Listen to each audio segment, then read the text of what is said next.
Welcome to podcast number 3. As you can see, we made some improvements. We got Sean Birkle back with us. Had a little bit of a mess up in the last one. He had to take care of some business down on track.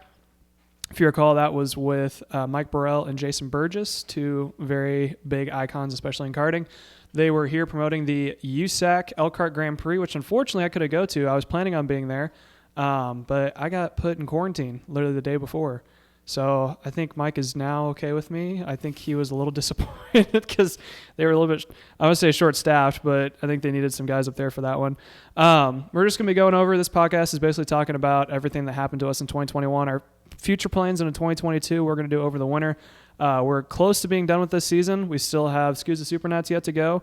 I'm leaving for that on Monday, November 30th, I believe. You're leaving on that. The 1st or 2nd in December? The Wednesday, whatever Wednesday is. Okay, I think that's the 1st or 2nd. Yeah, that is the 1st. That's the 1st. Sean, where do you want to start? You want to start at the beginning? You want to start at winter leading into everything? Where do you want to start at? Full year recap. Full year recap. This is Oh, going to be a long man. one. This is going to be a long one. This will be a good one. You want me to go first or you want to go first? You started before I did. So, yeah, you did before I did. Yeah, why don't you start? Okay. So, you know what? Let's just do this interview style, okay? So, your first event was Ocala. It was correct? USPKS at Ocala. That's right. Yep. So you were one of the last ones to go to Ocala. I was. Unfortunately, if you didn't hear the news, Ocala did close, which is located in Ocala, Florida.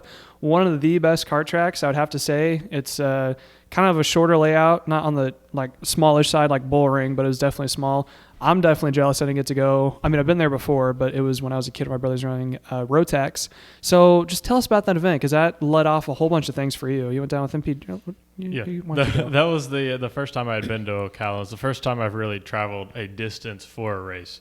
So for the past year before this year in 2020 over COVID, I had met Billy Vincent and MPG Motorsports, and I had been working with them, talking with them, building some karts, just kind of just having a great time. Was that when they were based here? That's when they were based here. Okay. And that's back when MPG Motorsports first started the Willpower Kart part of MPG Motorsports.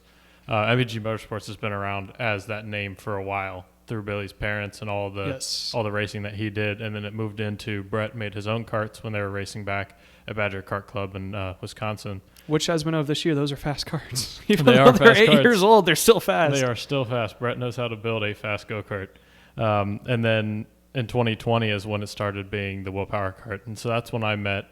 That's when I started working with Billy and Chase and the MPG Motorsports, and I did some photos for them at a race that happened but didn't officially happen at Newcastle. During the lockdown. It was just one kart with an X30 on it when Oliver Askew driving. Was that a test or was that an actual race? It was an unofficial KRA race. Oh, I remember that now. Yeah. And so that was the first event that I did with him. And Billy seemed to like me, and I proved to him that I could take pretty decent photos. So I convinced him to bring me with him to Ocala for the first race for USPKS, which was the first major event. How many times do you have to ask him? Did you wait until after a race, or was it just like, hey, take me to Ocala? And he said, yeah. I had actually, let's see, when did the Brickyard happen? That was July That was in 2020 is when Brickyard happened. So actually Brickyard was the first major event that I went and did photos after that unofficial KRA race. And we had the Brickyard race, and I went and I did photos for MPG and for the series. I also did photos for USAC Karting, thanks to Jason Burgess. So that was my first big event that I got out there that I was not paying to be there and just trying to do a break-even point. Yeah. I actually got paid some money to a point where I could walk up and they had a wristband for me, and then there was food for me for every day that I was there. I wasn't losing money for the first time in my photography career at that event. Yeah. Everybody liked the photos, and Billy was really impressed with what I was able to create for MPG, and I was able to use that to, when they decided that they were going to run USPKS at Ocala, I said, hey, I think it would be great to boost the social media presence, because Billy had just made an Instagram account, and he was asking me how to use it because he didn't know. He's not into social media. He's way too busy, running race teams and being one of the best competition directors out there. So he didn't really have time to mess with social media at the time. So he said, hey, you know how to do this. Could you help me set this up? Sure. So I got it all looking real pretty. We put a nice a nice description in it. We changed the name, the tag. We made the MPG Motorsports logo, the photo on top, and instead of it was a picture of one of the old MPG Motorsports cars. Right. Was the profile photo. So we changed it to the MPG logo. I got the logins for the Facebook and the Twitter and all the emails and everything, and we just got it set it up. We got it looking more professional and ready for our first major event that we were going to go to. And so my friend Aaron Hackmeister was racing for the team. So I was like, all right, I'm already going to go down with Aaron, so you don't have to pay for any transport fees. And I think it'd be really good to this is the first big event after Brickyard for MPG Motorsports, and we're going to have multiple drivers. We're going to have drivers like Braden Eves under the tent to promote this brand. And so I think it would be really good if we have a really strong social media presence for this race. And he said, great, come down and we'll work out, how much you're getting paid, that kind of stuff. We'll be down there. We'll make it great. And on my way down there, I was talking to Xander Clements. With Kart Chaser. Yes, I've heard the story. Thanks to Aaron Hackmeister threw my name out there because he had heard about that Xander was looking for more people to film these Kart Chaser videos outside just himself and Trevor. He's looking to expand. He needed more people. And so Aaron called him up and said, hey, I got a guy that I think would be great for you. And so I talked to him on the phone. He said, this sounds great. And I said, I'll be down there at Ocala for Use PKS. He says, great, we'll be there. We'll use this like a training weekend. And so I was down there and I did everything for MPG, and I sent him some of the stuff I did for MPG, and talked to him down there, and he got to know that I knew what I was doing. Right. I had some fanboy. Right. I wasn't just a guy with a camera or some fanboy or somebody who knows go-karts. I'm going to school and I have been doing motorsport media for a while, and I'm really starting to get better. And I know my way around karting and motorsports as well as the entire photo, video, and social side.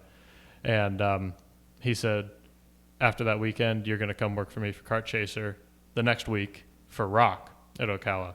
Same place, but for the Rock Cup, for their final round of the Winter Tour. That's right, because they already did, was it Casino that they ran? Because I know they ran the Hard Rock. Yeah. And there was one other. I can't remember which one it was. Yeah, it was, I don't remember the first two. I think one of them was at Homestead. That's right. That's where Trevor got ran over. Yes, I remember that video. It was the last round at Ocala that I worked for them. So I worked for Billy for the USPKS the week before. We did all the socials, and we got like 200 new followers because we had almost no followers when we made the page. We just had other people from Aero McLaren and other people that Billy knew along the way. He said, hey, we're making this new team. Check it out. So we had a few kind of like family friends, acquaintances that were following to support Billy and the team.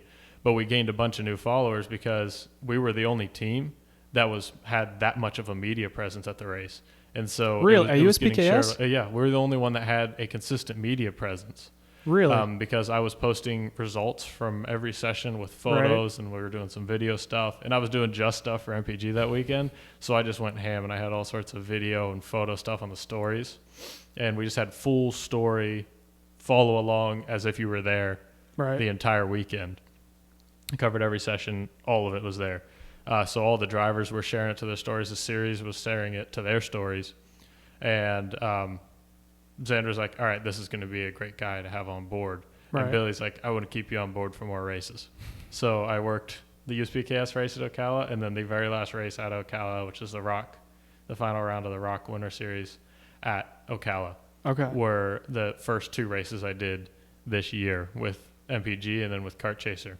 And then after I did the Kart Chaser video, it came out, and Christian Marsh called Xander, and he said, I want to know who made that video. And he told him it was me. And now, explain real quick, people don't know who Christian Marsh is. Yeah. So Christian Marsh he runs Red 171, which is a full-service motorsport marketing agency that we're starting. We've been building it a bunch through this year, and we're going to be taking it to the next level next year. But he's looking to build it, and he was looking for people that would be really good to make this content team top-notch. Right. And people that are really motivated to make this content the best it can be. And after he saw that video, he got my name. He calls me while Xander's in the CVS at Ocala before we head to the airport getting cough drops, because it was the weekend before USPKS. It was 80 degrees. It was hot. I brought the wrong clothes because I thought it was going to be kind of cold. Come back the next weekend thinking it was going to be the same, and it was not. It was raining and cold. 40 degrees, rain and sleet with heavy wind blowing directly at us where we were stationed, where Xander was announcing from. So he just had cold, moist air going right down his throat the entire weekend announcing. So he had almost no voice left. So he went in to go get some cough drops. And I get a call from Christian that says, hey, do you want to come do videos for the Stars Championship Series, which is one of the clients of and under the same ownership and management as Red 171. And he said, would you like to come do videos for Stars for this year? I said, yes, absolutely, but I have no idea how much to charge for any of this because nobody had been going out of their way to find my services yet. Right. So this is new to me, but he really worked with me. He got me a new logo for my Adrenaline Motorsport Media brand, and he helped me learn how to charge for where I was at and then how to kind of build that up from there. And so I said, yes, absolutely I do. So I immediately added all of that to my calendar, marked all my availability, scheduled everything else around it. I'm going to do the Stars Championship Series this year for the video content. So your first one for him was at GoPro, right? In North Carolina? Okay. Yeah. So after the last Ocala race, the next event that I went to was at GoPro for Stars. And I remember I was jealous because I had to make a drive from West Lafayette, Indiana, all the way to basically Charlotte, North Carolina by myself. Yeah. And when you get there, you said, hey, when you get here, let me know because we need to go get dinner. And I was like, well, I'm in Virginia right now. He said, well, I'm about to take off from Indy Airport. And I'm like, you have no idea how jealous I am right now to not do this 11-hour car ride. But anyway, sorry. You were still a couple hours I was a couple states from your drive, and I'm still sitting in the airport going like, oh, I wonder what I should have for dinner. You're looking up places to eat. Yeah, I think we went to Beat-Ups that night, We went to Buffalo Wild Wings. We did. That was between our two hotels. Yes, we were right across the street from each other. Yeah. So I went down there and I shot that, and then Christian was like, here's what I want you to do. I'm probably going to do like a bunch of stuff as well just to make sure we get everything, just kind of see how you're doing. But then he got a call that his daughter was sick. And so he had to leave that night. She's fine, by the way. She pulled through. She did great. Strong little girl. But he had to go. Yeah. And we're all like, go. You got to go see her.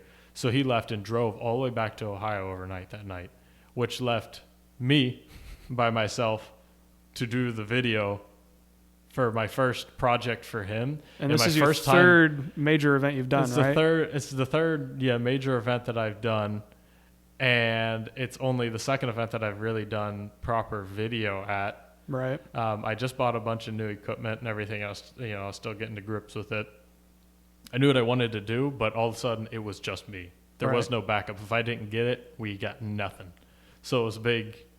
It's all on me. And that was I'm going to shoot everything, and I'm going to shoot everything every different kind of way. So there's no possible way I'm missing anything. And that was one of their bigger events too, because GoPro, I mean, it's a nationally level ranked track. It's one of the best ones in the U.S. if you ask me, especially on the East Coast. And I think it was that in Pittsburgh and Newcastle was probably the top three that they had. So you're the only guy shooting video.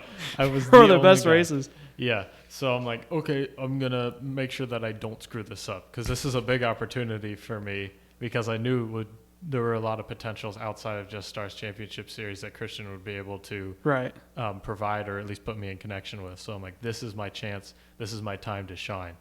And so I just shot everything. It was my first time at GoPro.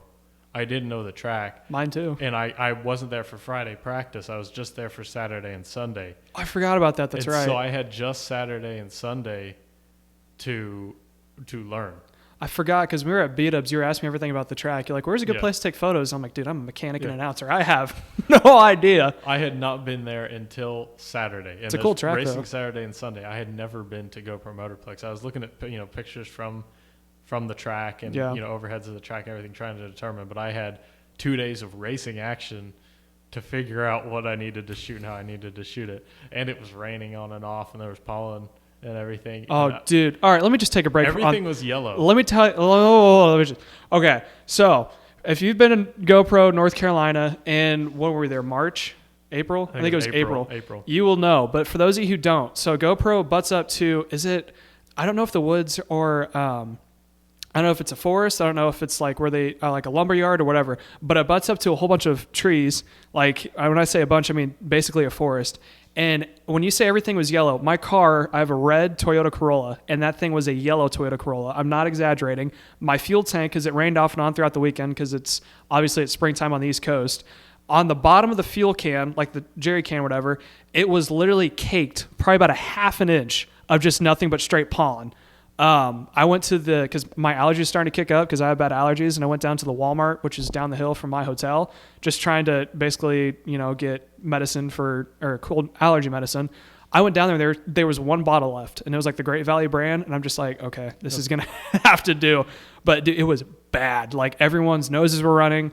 I'm pretty sure there was some lady running around thinking everyone had COVID and you couldn't tell who didn't because it was so bad of just pollen. Yeah, and apparently that's just how North Carolina is. But me being relatively unprepared at the time, I had no idea. I still have in the corners of the viewfinder on my camera pollen. A little bit of pollen in there. I got to try to clean that out. But still, from April 10th and 11th, I was just pulling it up. From April 10th to 11th, I still have that pollen there in the viewfinder. The camera that we're shooting on right now, as a matter of fact. When we were driving to B-Dubs, we were going, because it was dark, it was at night, and we were driving underneath, like one of the lights come out on the street. You could see what I thought was like an engine blown, but it was just pollen pouring off this car. It was bad. It was bad. It was everywhere.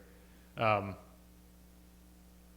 that's a normal thing there, but we were not prepared. The level of pollen. We were like, it's spring. There's going to be pollen. We didn't know there's going to be that much pollen. I think we needed like 4 N95 masks just to make sure we didn't inhale any of it. Yeah.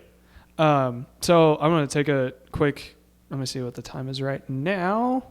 Let me get my Snapchat notifications. All right, we got 17, so I can talk about this real quick. Excellent. So in between when you were at, when you went down to Ocala for the first event with USPKS and before GoPro, I had my first event, which was in the middle of March, at NOLA at SCUSA for they're not their winter. I think it is a winter race.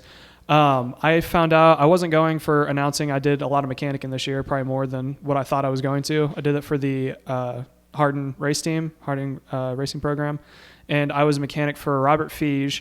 And I can't think of the other guy, but I know his first name is Philippe. I only saw him. I was supposed to be his mechanic for all of them, but apparently he didn't do the full tour because they both were doing shifters with the engine package. How SCUSA came out the 175 and said how if you run the full season, if you either pay for the engine, you get to run the full season for free, or if you pay for the full season, then you get an engine for free at the end of it all. I mean, I say for free, but it's probably going to be about even. I mean, it was a good deal. Yeah. So I was mechanicing for Robert and a guy named Philippe who were running shifters down in NOLA at New Orleans. Now, I had worked on shifters previously obviously I came from shifter kart racing, but it was stock moto. I had driven a 175 one time for Garrick Miller when he was testing him for SCUSA. I had driven an ICC once. It was a Modena, and it was a test session in Newcastle, a lot of power. But I've mostly been racing 80 cc's and stock motos. So I forget how it happened. Devin and I were talking about it. I think he posted something. Oh, he did the shootout of the 2020 for the Miatas, the cup that they have. I think he was in the drawing. It was something out in California, and he posted something about it, and I hadn't talked to him forever because him and I used to be good friends when we were racing karts together, and we talked off and on when they come out here or if we go to a SRA race or something, because I did enjoy racing with them. It was kind of like a little rivalry between Garrick Miller with the GP Kart Indy or USA, and then the Hardens with Hardin Motorsports Group. And, I mean, it was TB Kart versus TB at the time versus I was on GP, so it was a fun little rivalry. Anyways, so I stood up and I said, "Congratulations, are you doing well?" or something like that, which I genuinely meant. It wasn't like anything bad or anything. And he said, "What have you been up to?" I'm like, "Oh, a whole bunch of poor college student," which has been the story of my life for the past 4 years. And he said, "Are you working at all?" I said, "No." I said, he said, "What are you announcing?" I said, "As of now, I think it's just Whiteland and Newcastle," which at the time it was, nothing else. And so he said, "Well, if you're looking for any extra work, I think we're going to need some mechanics at SCUSA." I was like, "Well, it's SCUSA. I got to say yes to that." So I was like, "Oh, yeah, sure. Let me know the details." And he was like, "Well, talk to my dad, Darren, and see what he says." So I messaged Darren. He was like, "Oh, yeah, I'd love to have you down." I didn't know how long the drive to New Orleans was. I was like, "Oh, it's probably like 8 hours. I can probably drive that." So I had a 5:30 class that got out on that Thursday. I got in my car, and I'm like, "All right." I pack everything up, type it into my phone, 12 and a half hours. So my class got out at 4. So I get in my car, drive all the way from West Lafayette, Indiana to New Orleans by myself. I get there about 4 a.m, go to a hotel for a couple hours, be at the track at 6. I've been to a SCUSA race a couple of times from when I was running in shifters, and I also helped out a couple of rock events, but nothing to that caliber. Never anything outside the Midwest. So I get there, and I walk in. The first thing that Joe says, he says, "Park your car and lock it." And I was like, this doesn't sound good. Why? He said, I had my entire equipment bag and helmet, and his toolbox was stolen from his truck the year before and during 2020. And I'm like, well, welcome to New Orleans, boys. Yes. So we did that event. It was good, and I got to do my first mechanicing job. Driving back was fun because I left as soon as Robert and Philippe got done with their shifter H, I think it was around 3 or 4. I had an exam on that Monday, so I drove through the night, got back at about 5 a.m., took a shower. I knew if I went to bed, I wasn't going to wake up for the exam, so I studied for a couple hours, and I took an exam for an hour and a half, went to bed and slept for the entire day. So that was my first event, and then my second event was with you at GoPro, and I was, again, mechanic for the Hardens, except it was for Tanner Barlow, who was running a Micro Swift. But sorry, continue on. Let's that doesn't tell you how dedicated he is. Yeah, if you're hiring... Hire this man. If you have an internship for aerospace finance analysis or aviation management, please hit me up. So anyways, North Carolina, you and I were both there. We had a good time. It was nice to see familiar faces. I mean, obviously the Hardens were familiar. But I mean, it takes some time to mesh with teams, I think, unless you know them from the bat. I mean, I knew him since I was 14 years old, but I hadn't talked to him in probably about 2 or 3 years, not because I didn't want to, but just because, life takes you different ways. Yep. College, they're out doing running national stuff. But it was definitely nice to see you there because it was a familiar face. And I mean, you and I have known each other. I mean, it's only been a couple of years. For about a little over a year at that point, I think, or about a year. Yeah, but we were in the old timing tower. We got you, me, and Dylan Howerton got really close, really fast. There it is. Rest in peace. You probably can't see it very well in the background, but that's the old tower being torn to bits as it should be. It's probably about 6 feet wide, probably about 4 feet deep, and then we had 3 people stacked shoulder to shoulder in there. It was not very large. It was kind of it was a moment where we're either going to hate each other or love each other by the end of it all. And thankfully, all 3 of us loved each other. Thankfully, we all got along well enough because all it took was somebody to not quite get along for it to be a not fun time in that little box. You and Dylan are probably 2 of my, as far as motorsports goes, probably some of my closest friends. And I think most of it was due to that. And plus, I mean, the 3 of us, if you had a microphone on us, it would be comedy gold. We'll be right back. Right back after these short messages. What short messages do we have? We don't have sponsors. We're broke. You want me to stand in front of the camera and be like, "Dear ladies and gentlemen, please send to my GoFundMe account." Hi. We have a lot of fun here at Whiteland Raceway Park. When Sean and I aren't in the booth trying to make good content for you guys in the off season, we're both at college. My college has a race called the Purdue Grand Prix. This year is the 65th anniversary of this race being held, making it one of the longest running karting events in the United States. I'll be racing under the Purdue Honors College Racing Club. I'll be driving alongside my teammate Bruno in kart number 17. We're currently looking for sponsors. If you feel like sponsoring one of your favorite podcasters, mechanic, and local announcers, do us a huge favor and hit me up at smockannouncing on Instagram to find out how you can sponsor and get your name into the Purdue Honors College Racing Team. Thank you.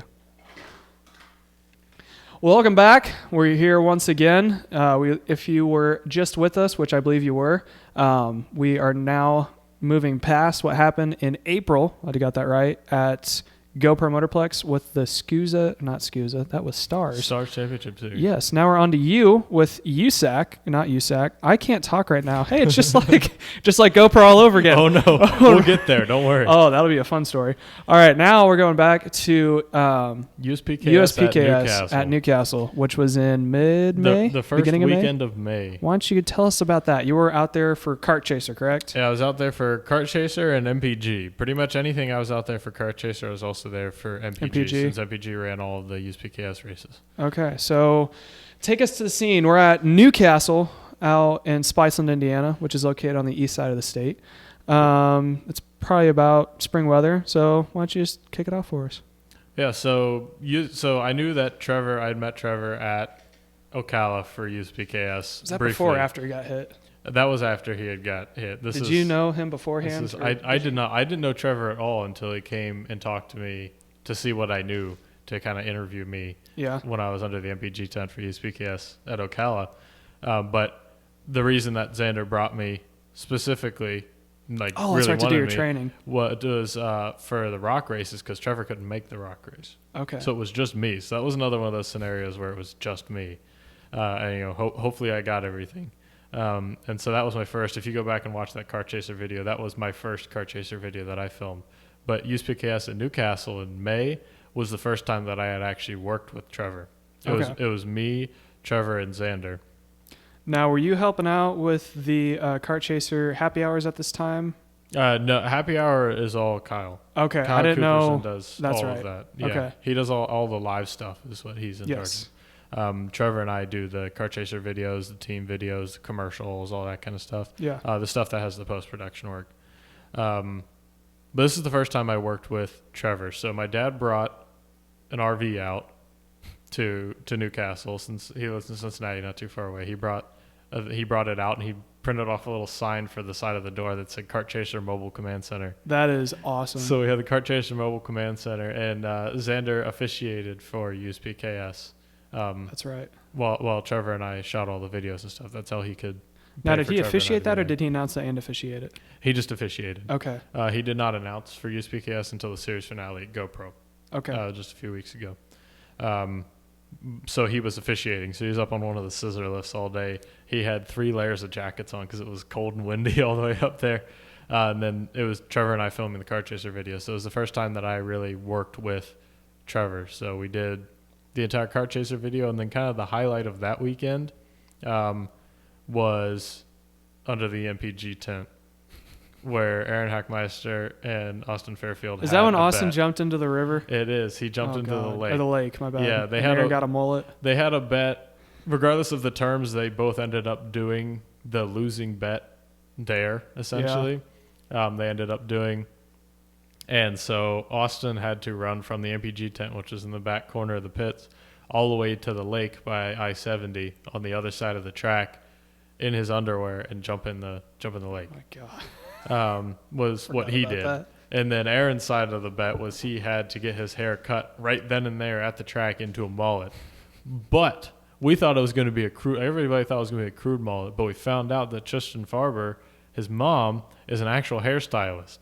So we put a lawn chair in the middle of the pits. Yeah. She brought out her gear. She had it on her.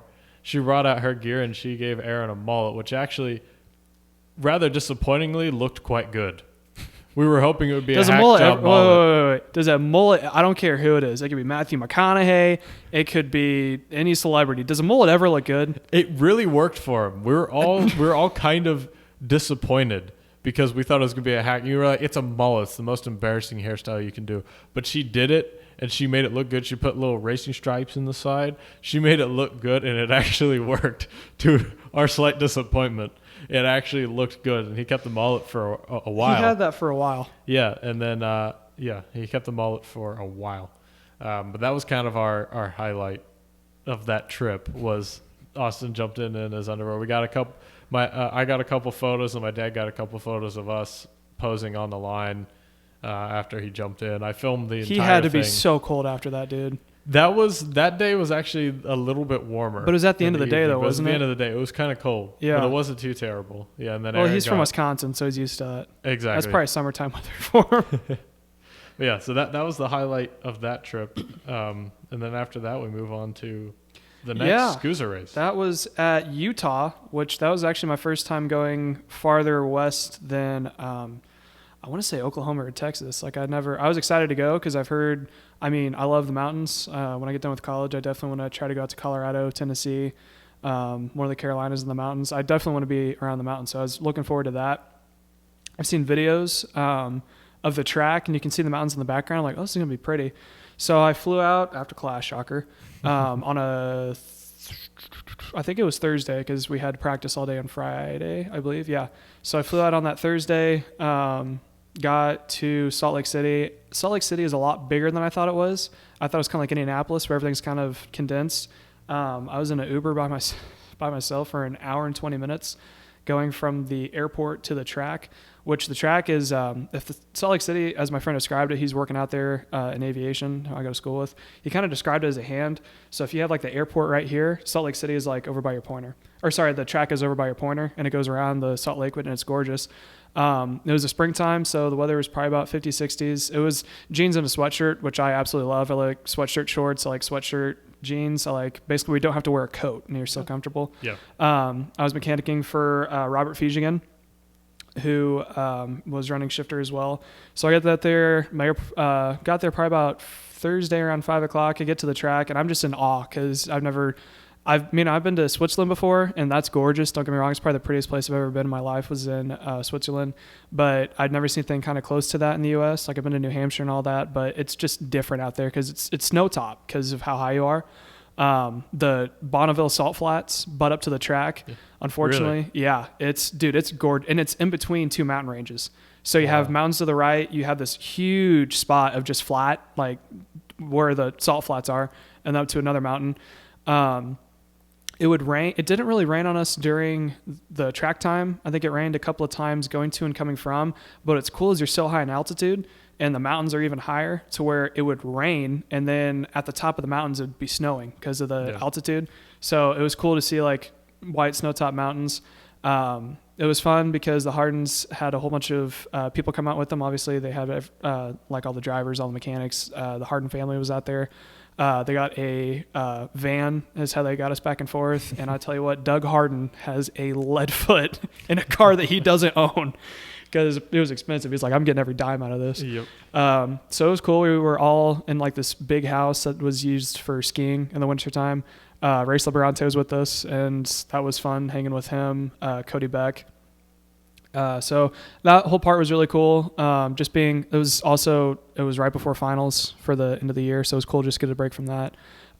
Track looked absolutely amazing. Like I really wish that was closer to us because backdrop is amazing. It's gorgeous to look at. Took me I had to take a couple minutes all right, you're here to do a job. You're not here to sightsee. Got to go to In-N-Out for the first time, which that was cool. You can get a burger, a shake, and fries for $7.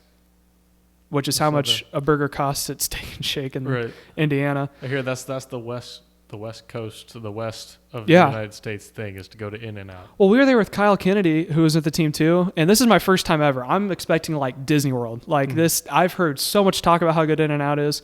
So, I mean, I've had Whataburger, and they're like, oh man, In-N-Out's so much better. Like, okay, this better be like a fantastic burger. And so we get there, and Kyle Kennedy, his dad Tim and his sister were there. Because they were helping him out with the weekend. And on the way there in the van, Kyle's sister's talking about, she was like, oh, it's so overrated. It's the worst thing ever. It's not the worst thing ever. She's like, it's just a burger. It's no hype. And I'm like, you're rooting for me. This is my first experience. So yeah, it was a really fun event. I'm glad I got to work that one. Robert ran well. Oh, I forgot to say before we went on break, his first time ever in a race in a shifter was at NOLA for SCUSA. Like he ran 206 at Newcastle. He's always a fast driver. And I get there and he's like, yeah, I've tested this a couple times. I'm like, oh, so how many races have you done? He lists off all these ones at Newcastle. I'm like, oh, in a shifter? He's like, oh no, in a 206. And I was like, oh boy, he adapted. A bit different. He finished in the top 5 in shifters at NOLA. And then I think at Utah, he was running with Anthony Stifler and I can't think of his name. Guy from Bermuda races. He's going to kill me because I hung out with him so much at Utah. Do you know who I'm talking about? He runs Masters.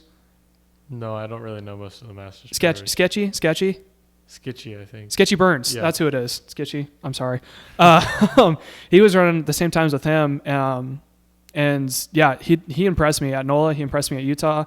That's who I'm mechanicking for out in SCUSA, and he's already preparing for it. Like him and I've had phone calls about like tools we're bringing and how we're gonna tackle things day by day, because that's an endurance. That's not just a 3-day show. Yeah. But yeah, so that was me out in Utah, and then we go to you. Actually had probably, I think, one of the biggest events that you've ever worked is. I'd say the biggest. Biggest. Taking photos at Indianapolis Motor Speedway. Yeah, I'd say over 200,000 people is a quite large event. Yeah, that's nothing. Yeah.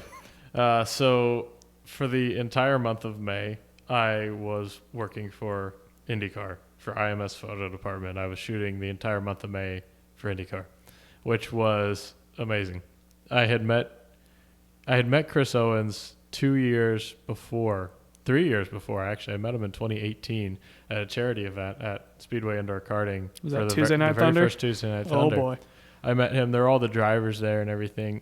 And I saw Chris Owens taking photos in the corner. He showed up to one of them one night because I was doing photos kind of casually for the event. Do you know if it was the one that Doug Bowles and There's another IndyCar driver. Was it Kaiser who was there? Yeah, I think it was. What's Kaiser's first name? Kyle. Kyle Kaiser. That's Yeah. right. Okay. They were there, which is why he was there. The speaker Okay. sent him to get pictures of Doug and Kyle Okay.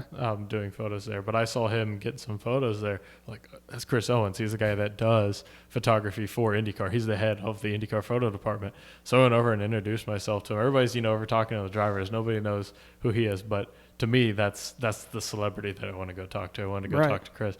So I talked to him, and we talked for a little while. He was saying, make sure that you're more than just a photographer. Because photography is such a saturated industry. There are a lot of photographers. Make sure that you can market yourself to more than just photography. So be able to write, be able to do video. I said, great. I'm doing those in school right now. He said, perfect. In the future, let's see how you do it in IndyCar. I said, fantastic. So we exchanged numbers. Yes, sir. Yes, sir. Yes, absolutely. So they had already had everything situated for the 2019 Indy 500, which was the upcoming one. Okay. But he contacted me for the 2020 Indianapolis 500. We had everything sorted. I was getting ready to go pick up my credentials, and then no fans.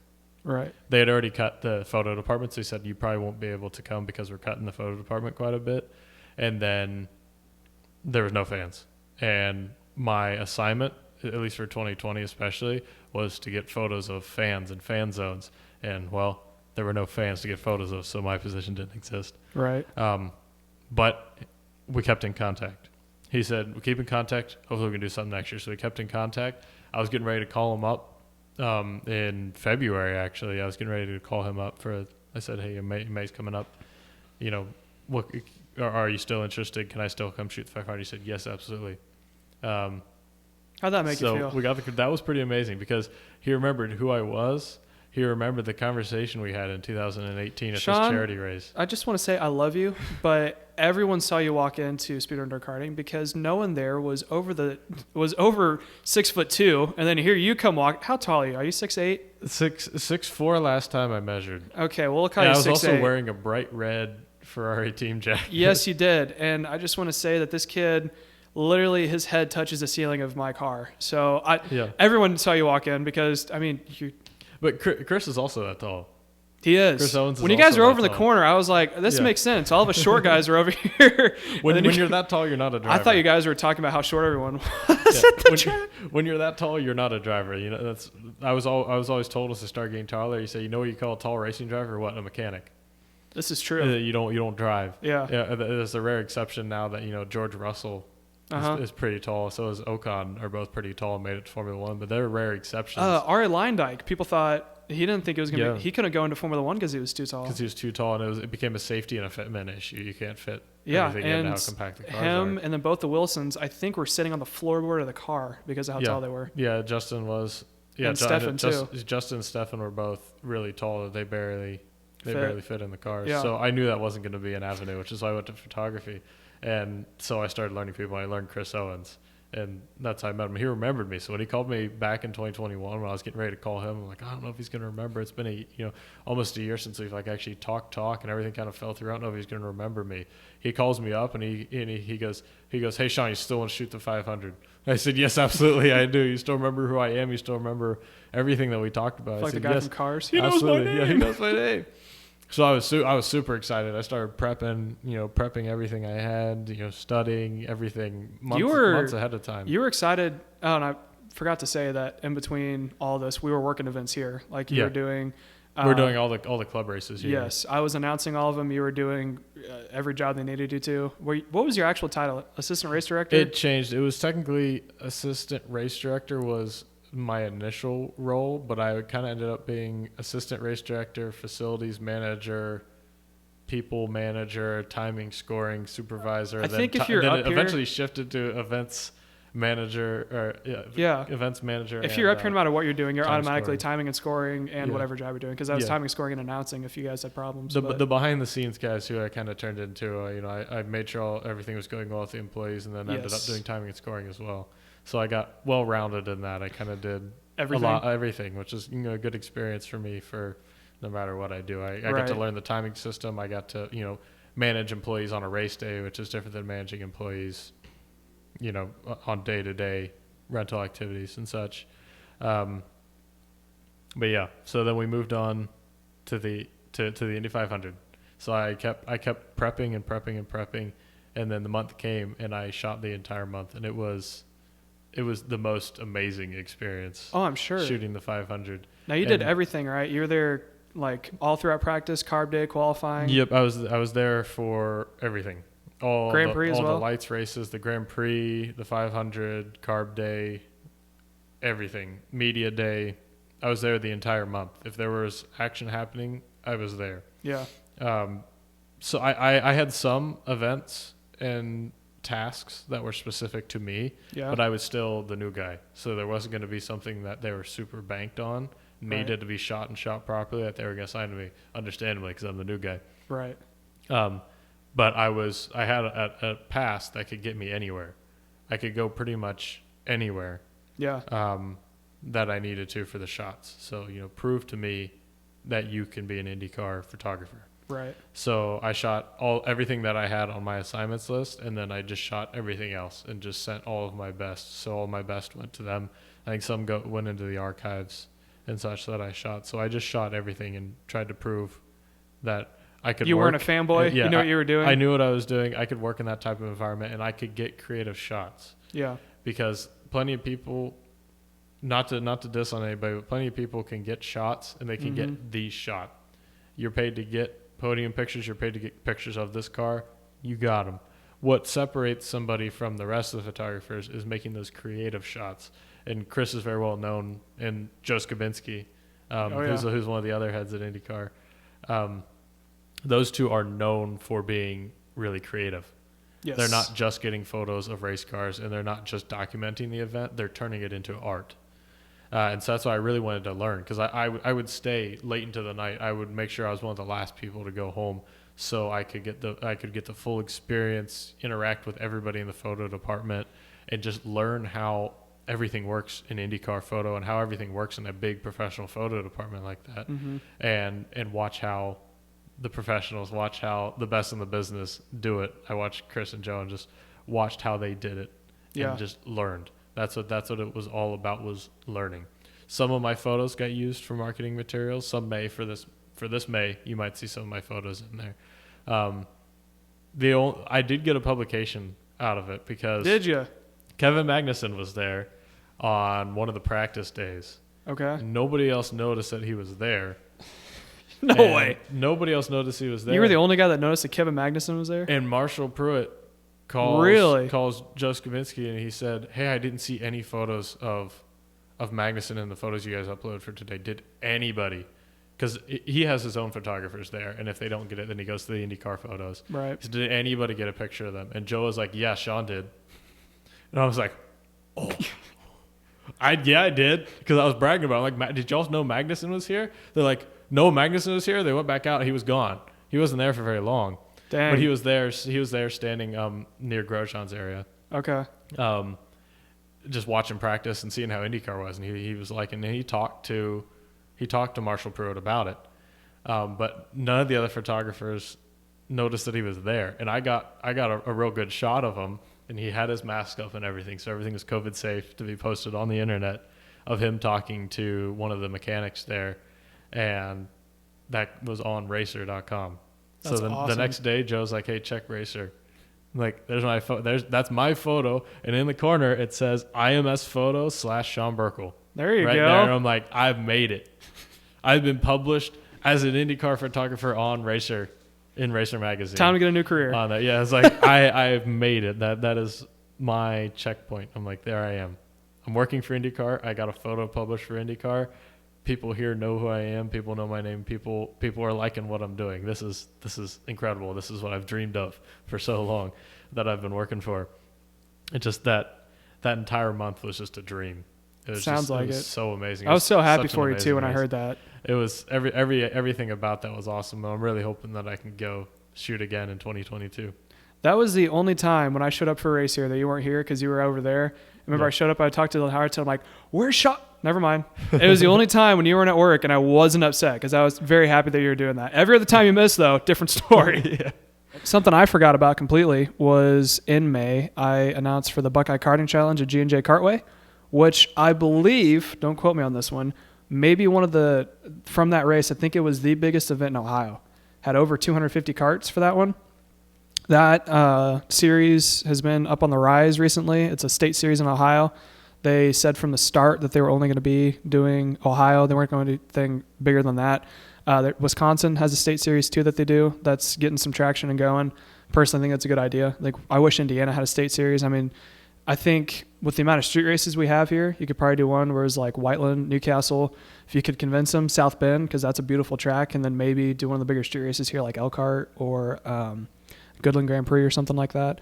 But that was a cool event. I got to do that with my mentor, Randy Kugler. So that was huge for me. Anyone who knows me knows the three people always have a soft spot in my heart is Randy Kugler, Bruce Shank, and Bill Angel, who builds engines. Three guys I've known for a long, well, I didn't know Randy until 2020, but anyways, all three of them were there. So it was a cool event to be at. Jason Burgess was the flagman. Obviously that's always a good time to watch. Something gives something to talk about. That's the show for sure. Oh dude, he goes all in and it's awesome. It's amazing. So that was May. Excuse me. Going into June, it was a little dead for us. Not a whole lot happened. Obviously some Whiteland races and some Newcastle races that you and I both announced at and worked respectively. And you went up to Wisconsin, if I do believe, in June. Was that June? No, I didn't do that until September. What'd you do in June? There's one you said you did in June.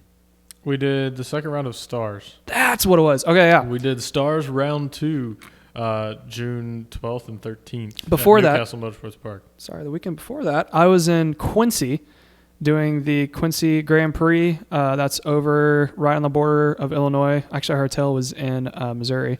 That's a really cool event. And if you haven't been and you're in the Midwest area, I highly recommend you going. The track is insane. Have you seen videos of it, Sean?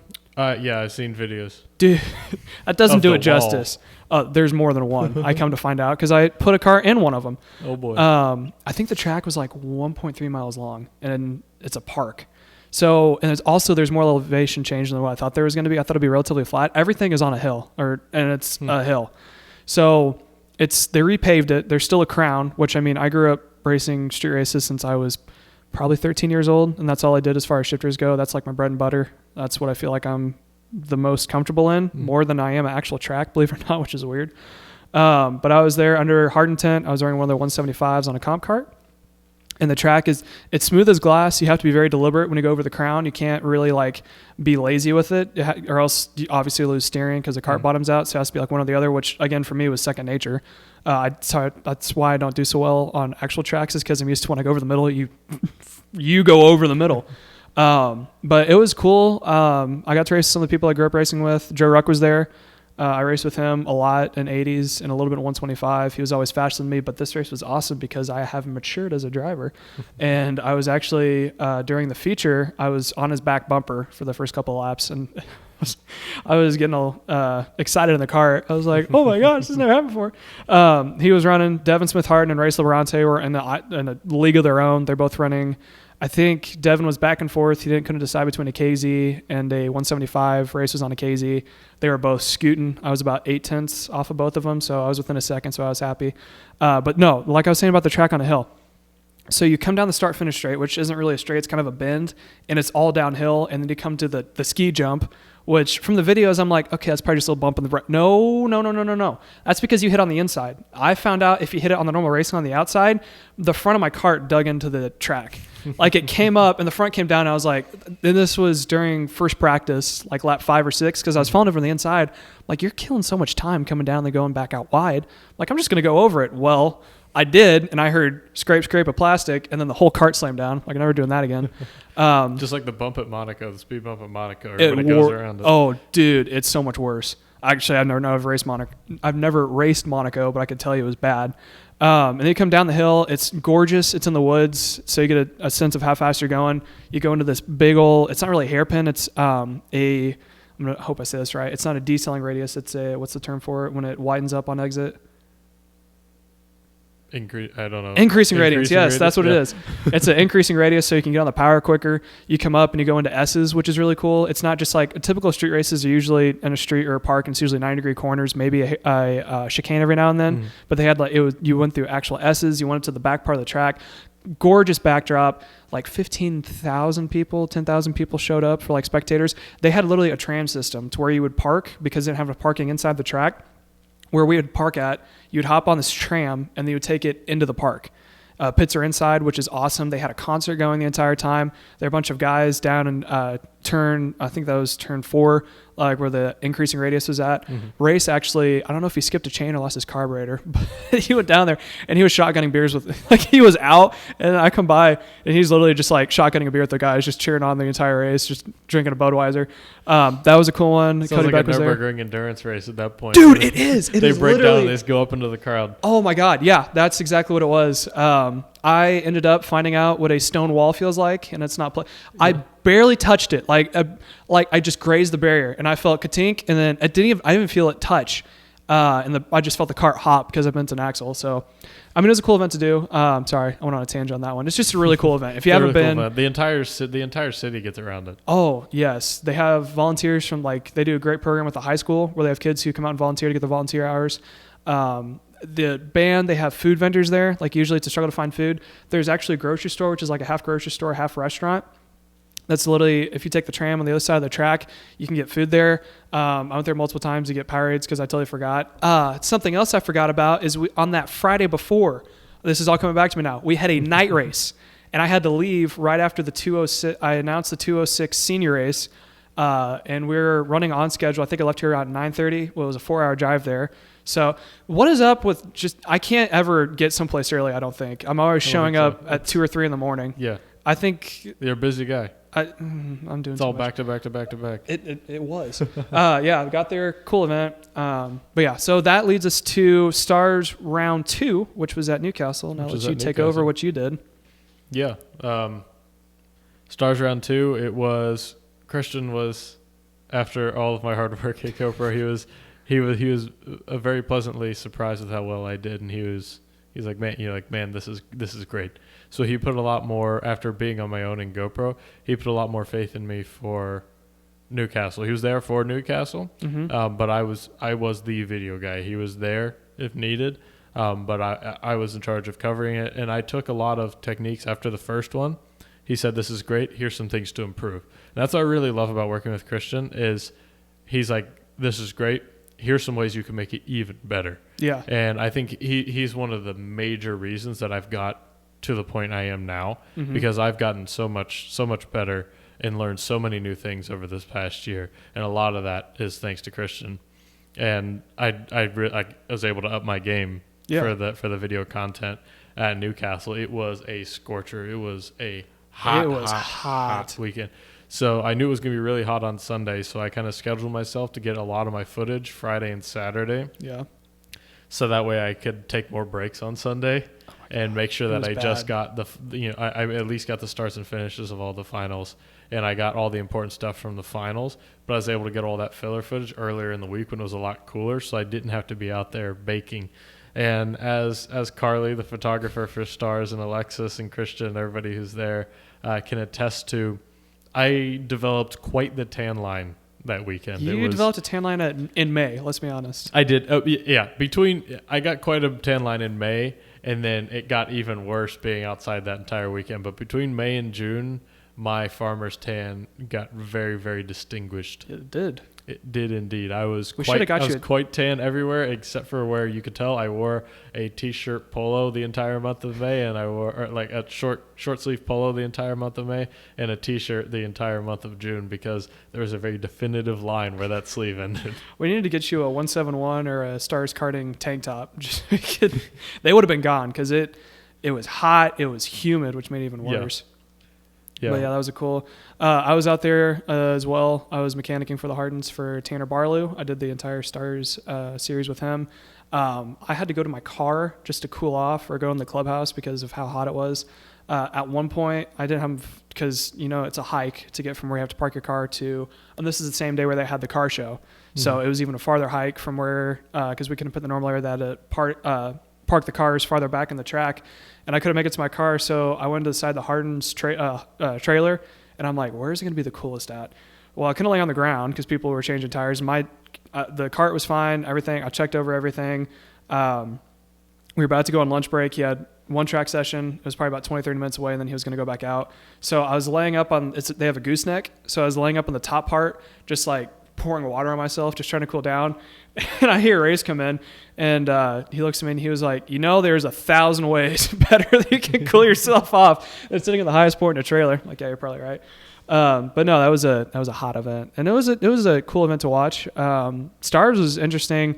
I mean, I'm a huge shifter guy. I've raced shifters. I love watching shifters. I love racing shifters, mechanicking for them. Watching the Magic guys go to work, and Devin obviously running.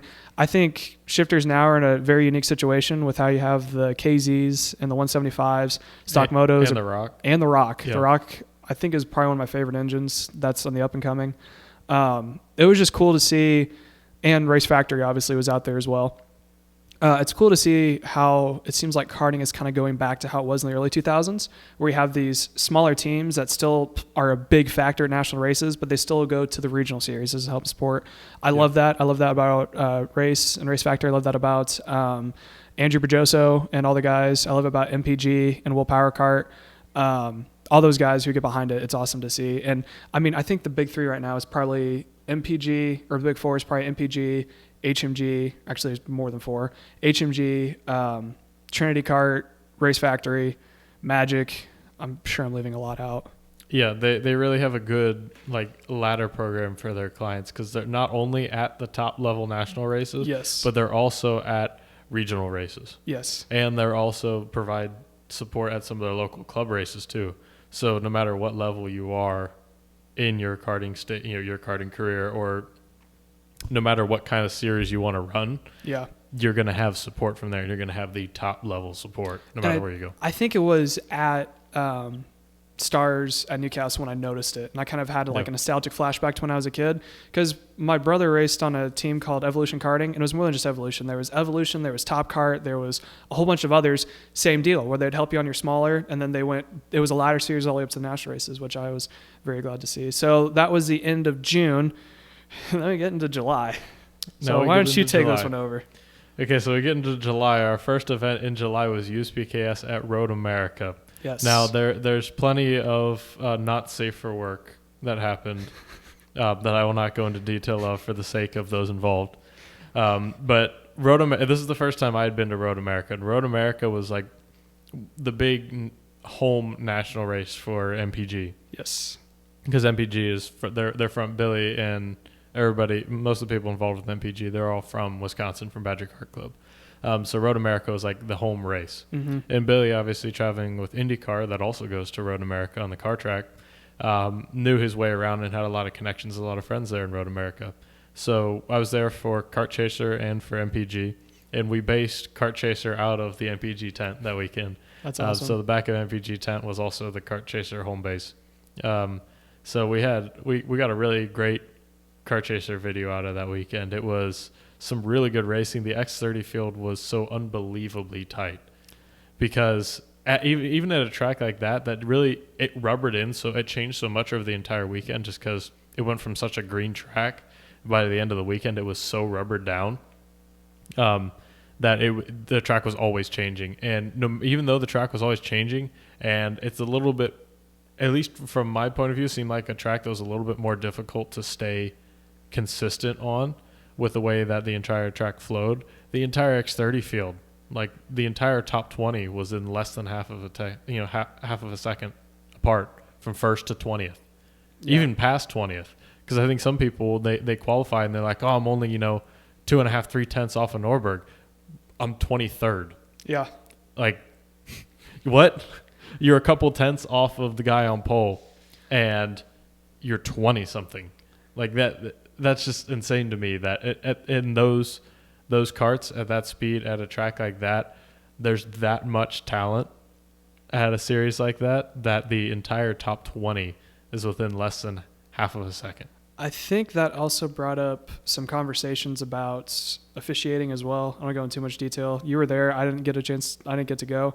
But with, I think it was turn 1 or 2 with the chicane. It was a risk versus penalty. It was a penalty versus, track position kind of debate, where you cut the track, you get what was it, like a 10-second penalty? I think it was a 2-position penalty. It was a 2-position penalty.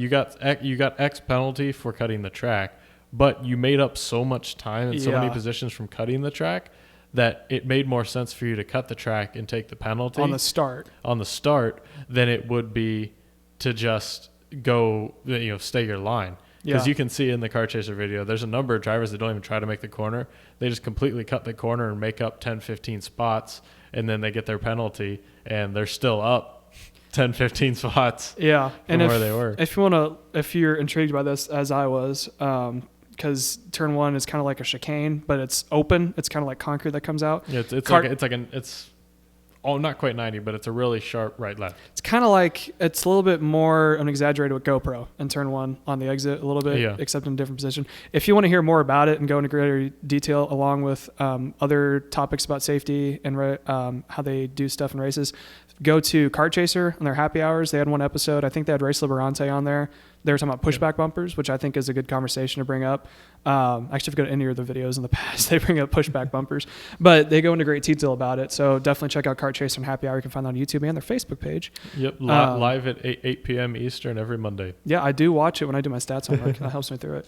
But yeah, so that was cool. Did you have any other events in July? Did you do the F4 in July? No, that was in August. Oh, well, let me see. Well, while you're looking that up, let's go to...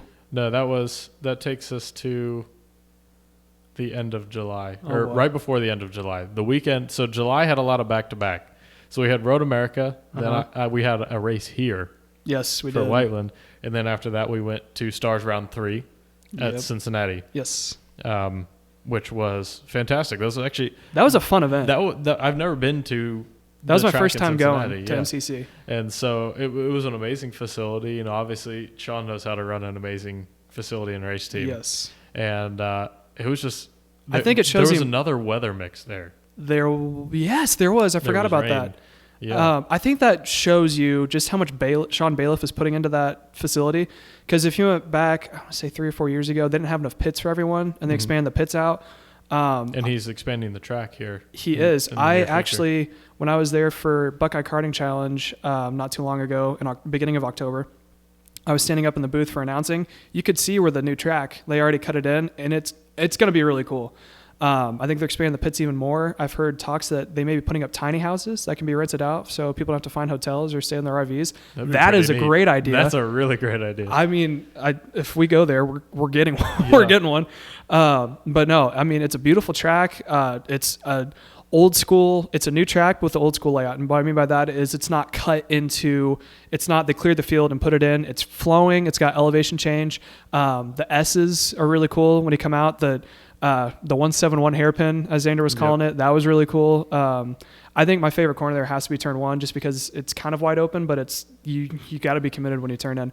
But I mean, that was a cool race. That brought up a good conversation leading into what even became a greater conversation of privateer drivers, because we saw a lot of guys showing up. Elliot Bazinski, one of them, who's an independent, was running the top 3 in KA.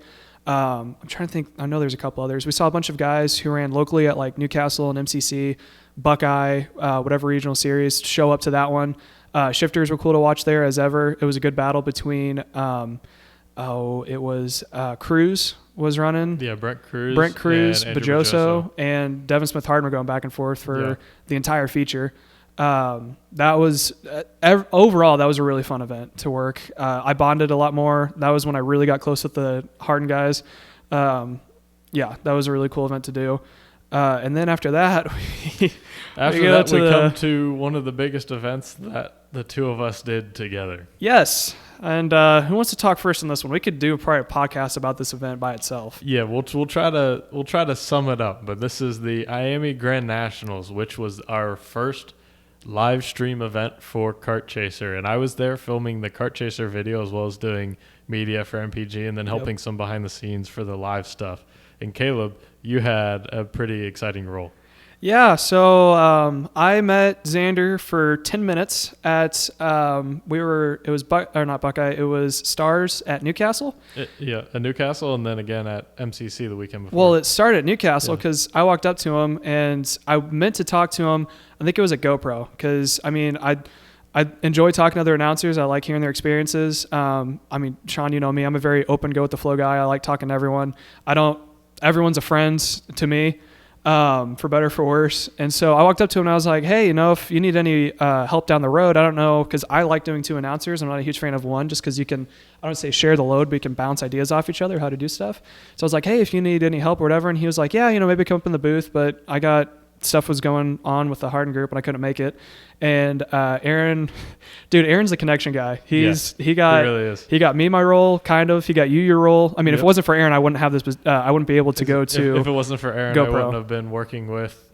I wouldn't have met Billy. Yeah. Because I met Billy through Aaron for a project because I needed to interview somebody in the industry. Okay. And so that's how I initially made the contact with Billy. Okay. Was the winter before I met him here at the track. Yeah. And that was Aaron. Aaron put me in contact with Xander as well. Okay. Which then in turn got me in contact with Christian. Yeah. And so he was the one that kind of set the ball rolling for both of us. Yeah. For this. Well, so at Newcastle, I walked up to Xander. I said, hey, I announce locally. I do it here. I do it at Buckeye. I did about the Brickyard, which at the time was the only event that I could actually hold because that was over 400 carts, and that was one of the biggest races, I think, in the U.S. Mm-hmm. So I was talking about that, and he was like, yeah, maybe come up in the booth and do in a race, just let me know. I was like, okay, cool. So I didn't get a chance to, and then it was right before Stars. I was actually here unloading, or I think I was packing up my toolbox to go to MCC, and I think Aaron gave Xander my number, and he got a hold of me and said, hey, you never came up and announced. He goes, I have an event coming up in Miami Grands, which I heard about, but I was like, I don't know how big it was going to be until I actually got there. And he said, we're doing a live stream for it. Would you want to be my co-announcer? And I'm like, well, say less. Yeah, he contacted me. He said, do you know any announcers? Yeah. He was talking to Aaron and I at a race before that, and we're both like, Caleb. And then he calls me, I think right before he called you, he says, do you think Caleb could be a co-announcer for the live stream? And I said, yes, absolutely. Do it. And then I think that's when he called you. Yeah. So he asked me to do it, and I said, yeah, sure. So we go to, I wasn't yeah, sure. It was like, thank you so much. This is going to be a huge opportunity for me. So we go to Stars, talk to Xander a little bit. He said that you, me, Aaron, and Elliot were all riding the car together. Get there, and I had a big learning curve. When I mean big, I mean like trying to put a space shuttle into outer space with only a jet engine and a toolbox. We get there, and I underestimated people because I had already known everyone when I started announcing here. I usually know most of the guys when I show up. I know the shifter guys when it comes to national racing, and a little bit of the guys who don't run shifter. I was kind of involved with school, so I didn't get a huge chance to follow it. And I showed up, and on the first day was the shootout race that they had with the mechanics. And that race went on. Like I said, I only talked to Xander for probably like 10, 15 minutes beforehand. So I had not much time because there's a little bit of bonding that has, I think, like me and Randy, we had talked probably 2 or 3 times before about the Brickyard. Talked about an hour beforehand, just trying to like bond with each other, get to know like how do you announce, whatever. So we get there, we did that event, we did the shootout, which was okay. And then when the actual drivers came out, I realized that I knew nobody who was on track besides maybe 1 or 2 people. Completely struggled with trying to figure out people's names and realized I was no longer in the Midwest where it was everyone that I knew. So it was a huge learning curve to go through. I was a big meme on that Saturday, Friday and Saturday. I think it was Saturday. Xander came up to me and he said, hey, do you not have access to the Car Chaser DMs, right? And I said, no. He's like, okay, good. And I was like, wait, what does that mean? He's like, don't look at the live stream comments. Do yeah. yourself a favor. He was like, they're probably 12-year-olds just giving you crap. It's a bunch of junior drivers that were giving you crap. Yeah. Well, and like we talked about before too, Xander's one of the best announcers I think in the business. Yeah. I'm a hill jack from the Midwest who was trying to make it, and then I'm up against him. It's hard to look. It's hard for anybody of any experience to look good next to Xander. Yes, but again, you know me and you know how hard I am on myself, and I can be a perfectionist at times, most of the time. And so there was one night where I shared a hotel room with Aaron, and I went to the bathroom, and I was so embarrassed. I'm just reading through the names I went in the bathroom saying I was going to the bathroom, but I was actually on my phone just pacing back and forth, just trying to learn these people's names. And I think by Sunday, I had kind of gotten it figured out. Like, I don't think my announcing was bad. It was just the names I couldn't figure out. Names. And I felt bad because that Xander put it all on the line for that one, and I felt like I failed him on that Friday and Saturday. I hope Sunday made up for it. He's talked to me afterwards. He's like, "Oh no, it's okay, it's okay." I feel like he's just trying to be nice. Like, kid, you almost ruined my career. But anyways, so yeah, that was. I mean, other than that, it was an awesome event to see. Everyone was behind it when they did the money shootout races. Those were insane, just by how much the money pot went up. Because it started off, I think it was $2,500 for both events. But as the day went on, the pot kept growing as people were throwing in money for it. At the end of they did them at night, and they usually ended around 10:30. And everyone stayed. I mean, a couple guys went home, but everyone was on the fence. People couldn't find a place to stand and watch. People all the way down from the last corner, all the way down to turn one, trying to find a place to watch. They brought out Will Power was there with Will Power Kart. He got to announce a little bit in the booth. Austin, is it Cindric? Yeah, Austin Cindric was there as well, I believe. It was, it was Austin from Team Penske. Yeah, Austin Cindric was there. All the teams came out. It was overall a very fun event. I'm glad I could be a part of it. Xander, if you're listening to this, again, I'm sorry. If you give me another opportunity, I won't mess up that bad. But I mean, and all the workers there were awesome too. Everyone who was part of Kart Chaser, we knew what our job was. Everyone wanted to be there. They brought out great people to work the event. And everyone on the Kart Chaser crew is either a current or former driver. This is true. There was nobody that was just a camera guy. Yes. Everybody is either currently driving or has had a racing career at some point. Or you have some people that are current racing drivers in karting or in cars. Yeah. Yeah. And, it was a cool event. Everyone wanted to be there. Hands down, I think it was probably the best event that I've ever been to, especially in the past 5 years.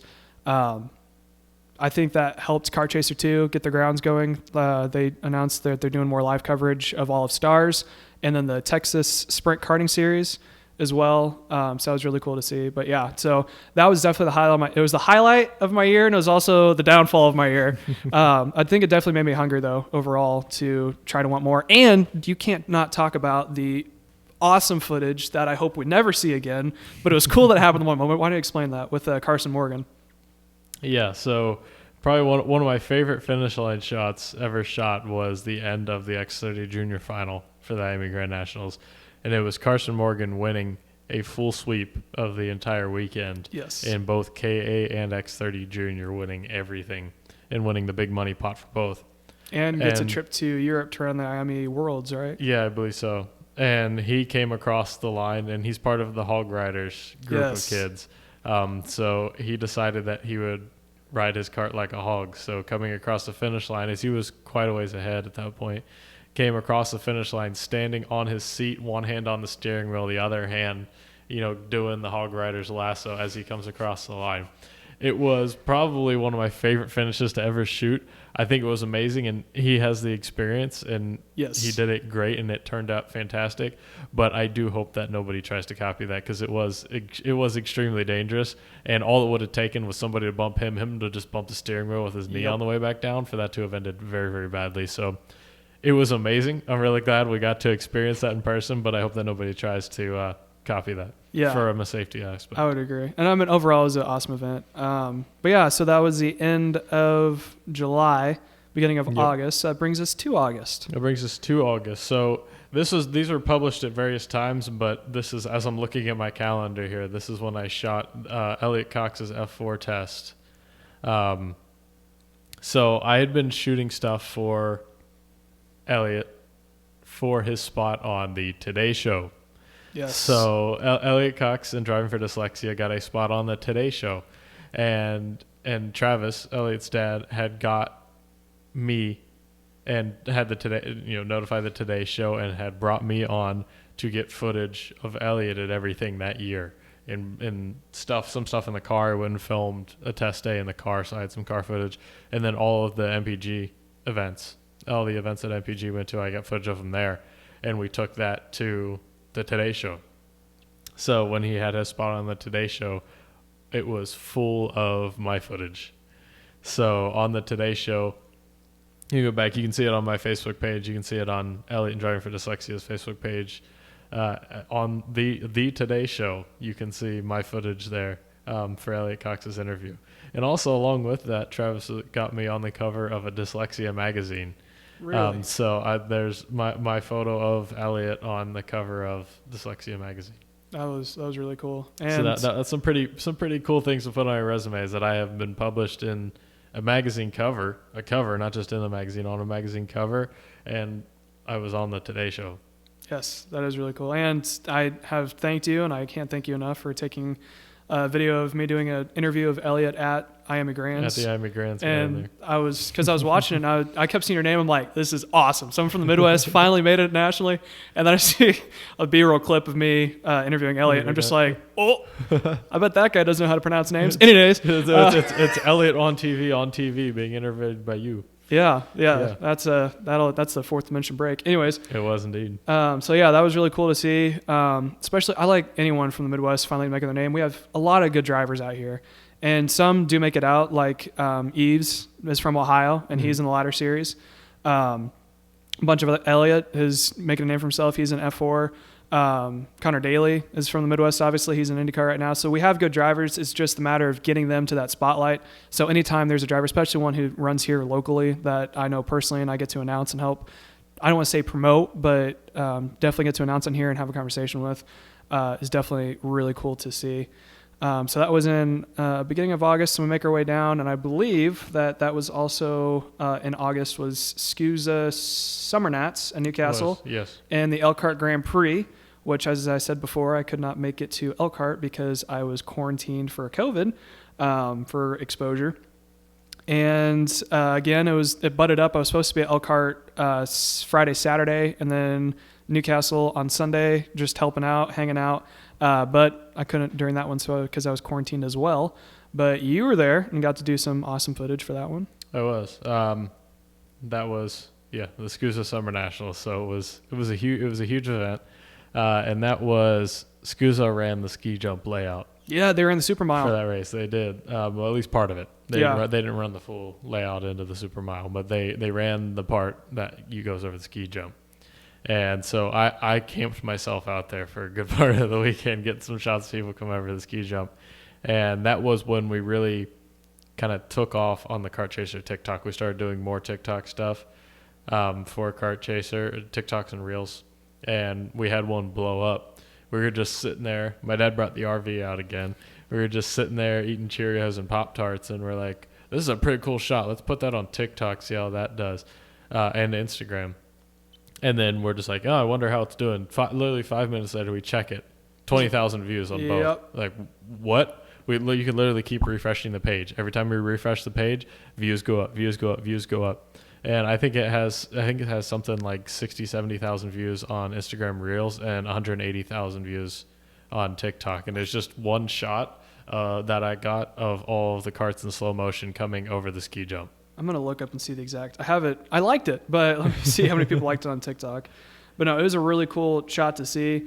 You did some other cool videos with Eves was one of them. That was a funny one on TikTok. Yeah, we did some other funny TikToks with some of the drivers that were there that weekend. Let me sorry, I have to go deep in my archives. There's a lot of memes I've liked. I want to say it was probably close. 179.9 thousand views. So on close TikTok, to 180K. And it's got roughly 23 and a half likes. So, I mean, it was 23,500. 23,500, not 23,500, 23,500. That'd be a really bad engagement rate. But no, it was a really cool shot. I mean, I remember seeing that in quarantine. I'm like, man, I wish I could be there for that. But yeah, so that was Elkhart. I did hear about that one. They were going to try to it was going to be the Hartons were going to come up and bring a trailer full of karts to do the night race up there because usually they run at the same time. If you haven't been to Elkhart, again, that's another staple race. In my opinion, it goes over the Elkhart River that's on the Riverwalk. It's a gorgeous track. They usually run Saturday or Friday at night. There's a concert and the entire town gets behind it. I'd put it maybe a little bit less than Quincy, but it's right there. It's one of the top, if you like street racing, it's one of the top street races you can go to. That one in Rock Island, which was in August. And I believe towards the end of August, that was in July. Missed another one that I went to for Buckeye. I went to Wilmington Kartway, which is a really cool track. It butts up to an airport with the Buckeye Karting Challenge. Pulled huge numbers. They pulled huge numbers all season long.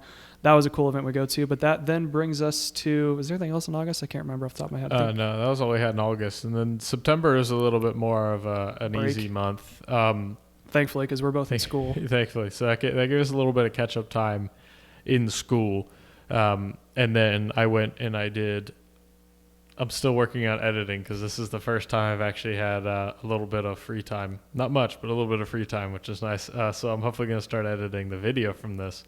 But I shot a full McLaren Unboxed behind-the-scenes style video for MPG at their home race for Route 66 at Badger Kart Club in Wisconsin. Oh, yeah. So I went and filmed an entire behind-the-scenes day, Friday, Saturday, Sunday. That was when I came up with the idea of miking up drivers, which I brought to Xander, and we did that for the rest of the Kart Chaser videos, which was literally we just took my lavalier microphone, the kind that clips onto your collar, and we went and we'd go clip it on drivers on the grid. You just run up any driver that's interesting. We did this for Kart Chaser. I did it for our drivers for this weekend. You just take the lavalier microphone, hit record, clip it onto their suit, or usually their rib protector is a good place to clip it on, throw the microphone up on the top of their shirt and have them run around and talk to people and follow them with the camera. And you get a lot of funny content that way. And it's been great. And we're going to hopefully be able to continue doing that more as a really cool behind the scenes kind of perspective with it. So I started doing that weekend. I mic'd up all of our MPG drivers to put that video together. I don't think I had anything else in September. Until we hit the Grand Nationals, which was CKNA. The very beginning of October, CKNA. Yeah, we were both out there. I was out there for an official.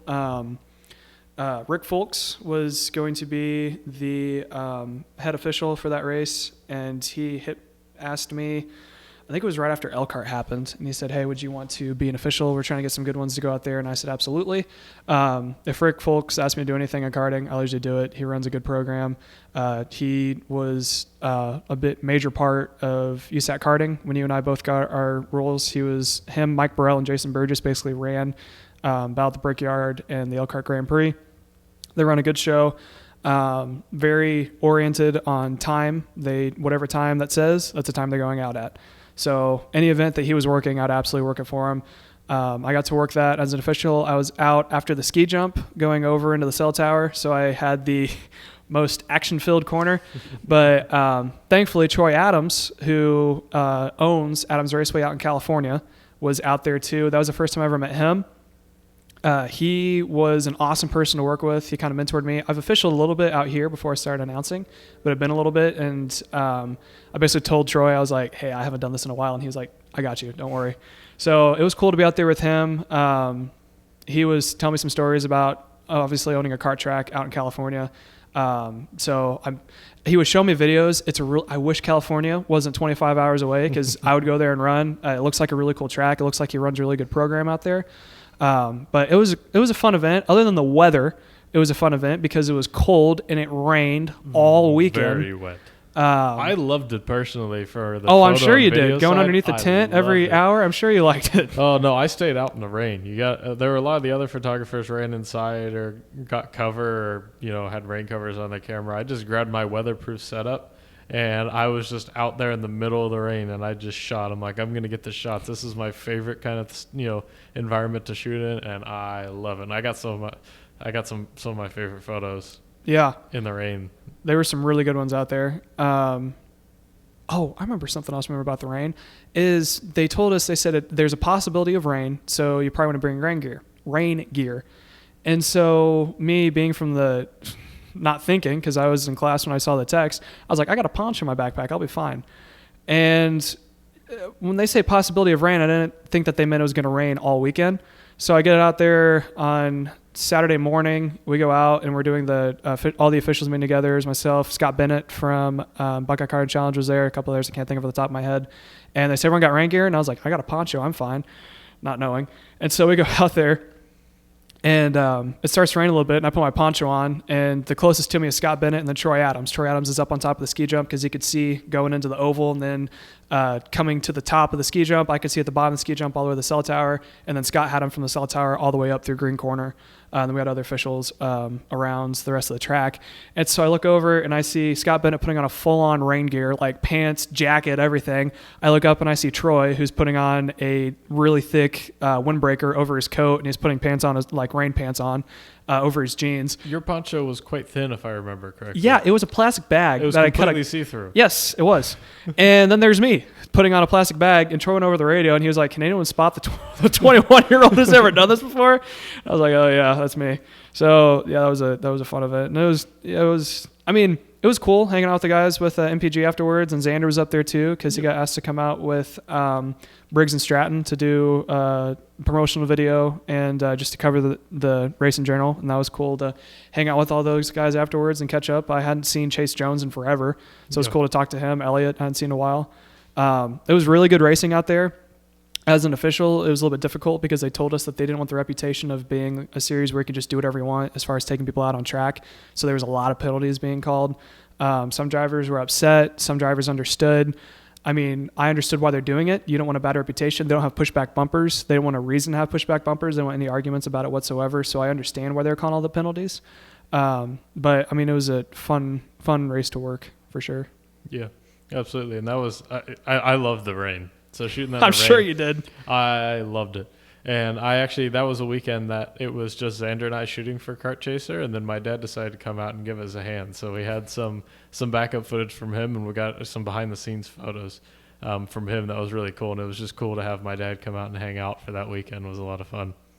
Yeah, and then that brings us to most recently. We have the final round of stars. That, yes, Pittsburgh, out in Pittsburgh. which is, I think that's probably one of the most beautiful. Now, I haven't been to Utah. It sounds pretty beautiful out there in Utah, but since I have not been to Utah, Pittsburgh is probably one of the most beautiful tracks that I've been to.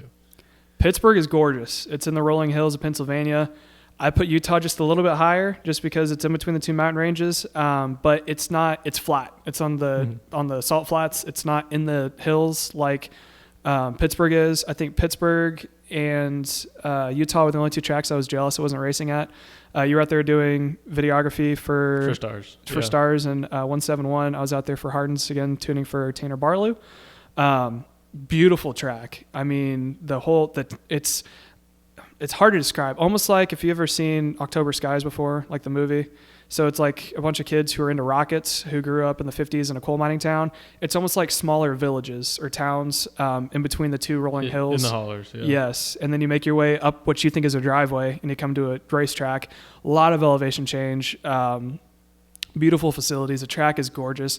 It's a track where it moves with the land. It's not cut into it, which was awesome. Fantastic racing. Shifters came out in full force there. There's a whole bunch. And KZ Masters, Rock Stars. Really cool event to see. I'm sure you loved getting, especially when it rained, I'm sure you loved getting all the photos out there. Yes, indeed. And then that was a race that I got to do the edit for as well because I was so busy for the rest of the year. That Christian did all of the edits from my footage from the rest of the races. But this was one where I shot and edited. The video was completely on me from start to finish. Yeah. And I put together an edit, kind of dusted off my editing software since I'd been doing mostly shooting and not a whole lot of editing during the year, and put together my favorite edit that I've ever done. It was a good track for it too. It was beautiful, and the fact that there was rain, I had a song that I really wanted to use for a long time, and it fit perfectly with the rain. So I was really happy with how that one turned out. Well, and after the race was over, I mean, everyone was hanging out. They had the chili cook-off, which was really cool. Everyone was socializing with each other. Awesome food, especially for ones that was, I mean, people obviously brought it in for the chili cook-off. Chili was fantastic, especially because it was a little bit cold out there. The only thing that was awesome for us because the Hardens their hotel was only 2 miles down the road. I share a room with Anthony, and every time I go with the Hardens, I always share a room with Anthony Stifler, we always have a good time. I mean, we're good friends, so we enjoy hanging out with each other. So I got to ride with him back and forth from the track, which was awesome because I drove you and I out there and I drove us back. So it was cool just to relax for the weekend. As far as driving goes, obviously I was on my A game with trying to help Tanner as driving coaching and as mechanic. But I mean, it was just an awesome event to be. The trees were starting to change color, so it was really cool. You saw a different variation of color because it's trees all the way around. I thought the track was actually in Pittsburgh. I don't think it was actually that far away from Pittsburgh. So it's a very cool track. I wish I got to run in it, but it was cool just to be out there. And then do we have our last race at Whiteland after that? I think our last race at Whiteland might have been The weekend before? I think it was the weekend that I was at the series finale for USPKS at GoPro Motorplex. I believe that's why. Tell us about it, Sean. So that was the series finale at GoPro Motorplex, the last race of the year for USPKS. And that was, I brought a lot of that stuff that I had, the mic'd up I was telling you about, and some of the other ideas that Xander and I had been pondering around, we kind of brought to life there. And the video is a lot more based around the behind the scenes. Yeah. And the mic'd up stuff versus some of the other like run and gun interviews that we've been doing. Mm-hmm. And I think that was one of our best kart chaser videos yet. And for that race, part of our marketing that we were able to use for that was we had 3 very big names that were there during that weekend. We had Willpower was with us in Willpower Kart. He was there the entire week. He was there before we were even setting anything up, getting ready. He was there working on his kart, getting everything ready for the weekend before we even showed up to set the tents up. Well, before Chase showed up to set the tents up. We got in a little bit later. But he was getting everything ready. And then also under the MPG tent for Saturday, we had Joseph Newgarden. Yes. We also had Joseph Newgarden under our tent. And he's been out of a kart for a long time. And you'll hear it in the kart chaser video. He kept telling me, he said, man, I did not realize what kind of race that I showed up, I signed up to come to. When Will and Billy asked me if I wanted to come to a go-kart race, I said, sure. I didn't realize it was this go-kart race because he hasn't raced more than just, testing, a go-kart here and there. He hasn't or staying in raced a kart for a long time. And the karts now karts and driving style, everything has changed quite a lot since the last time he was in karts, because he's been in the open wheel and karts for a long time now, for quite a while now. So karting has changed significantly since then. So it was a big learning curve, but he did amazing with what it was given. But it also really showed just the amount of talent we have in the American karting scene, that even championship winning, race winning IndyCar drivers aren't dominating this karting scene. And then perhaps our most marketable name that we had there for after this past weekend, was Kyle Larson, who came out. He practiced on Friday and he raced on Saturday. And then after he finished racing on Saturday, he got on a plane and flew to I believe it was Texas. Was it Richmond or Texas? I think it was Texas. Okay. For the last race of the NASCAR season before they went into the shootout.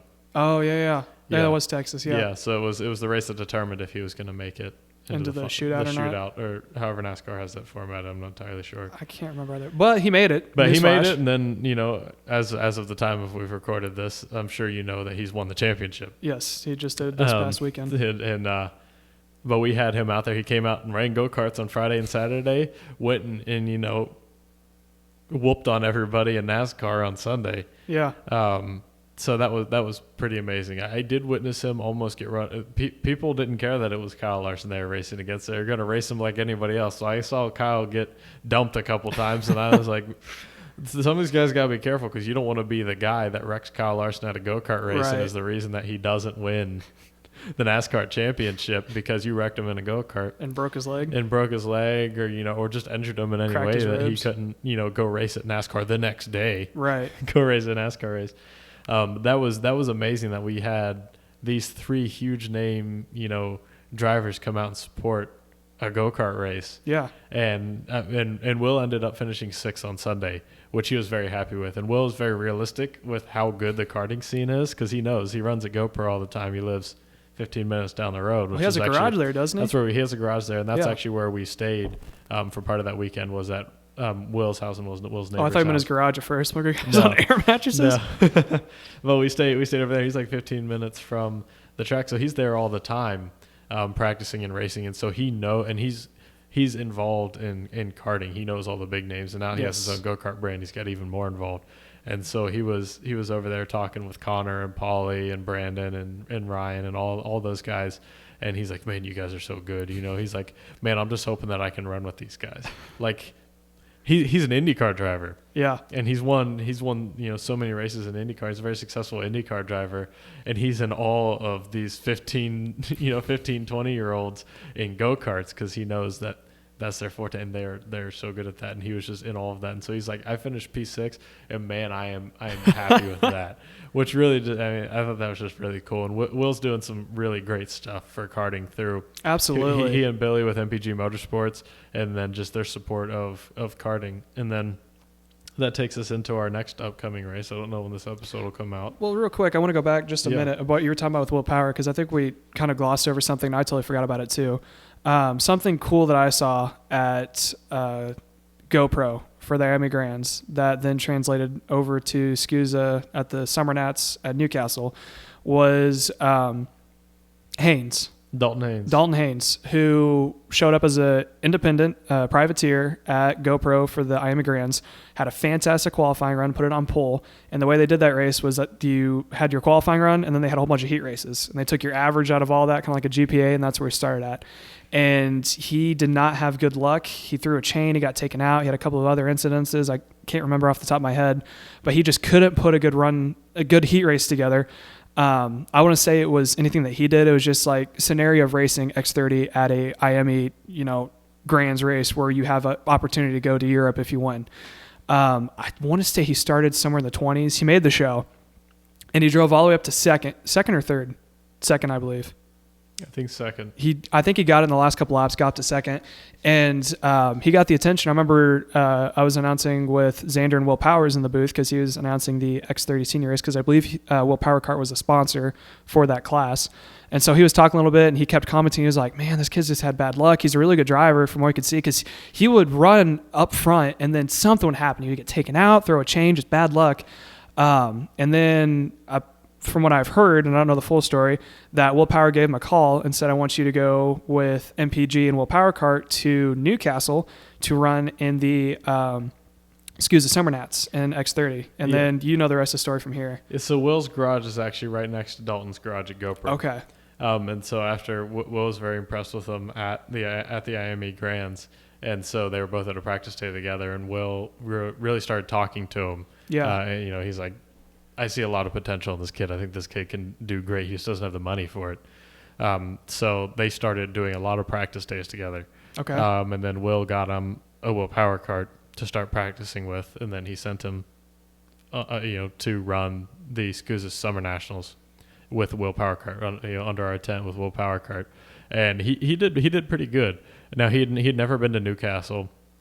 And he really didn't have a whole lot of practice on a Will Power Kart. Right. So the fact that he really didn't have much experience in a Will Power Kart, and he had never been, apart from the Miami Grand Nationals, to an event that big, and he had never been to Newcastle before, he had some bad luck again at Newcastle, but he still was proving again that he has some serious. He is a wheel man. He knows how to hustle a cart. I was watching him and I'm like, okay, this kid has talent. And what I was trying to go back to was like what you're talking about with Will Power helping out the series. That's awesome that someone at that level who has the platform to try to elevate someone who, like you said, maybe can't afford to go run it because it's very expensive to go run the national level, especially a full season, let alone one race. Right. That he would help him any way he could, get him up to the point.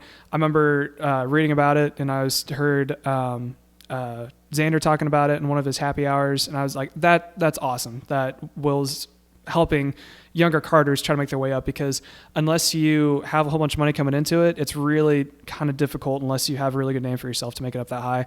It was awesome to see. I think it just goes to show what you're talking about, how he does care about the sport and he wants to see young drivers do well. But sorry, and then what you're saying after the last one you were talking about, I can't remember what you were talking about. And then that takes us into our final event of this year, which is the SCUSA Super Nationals in Las Vegas.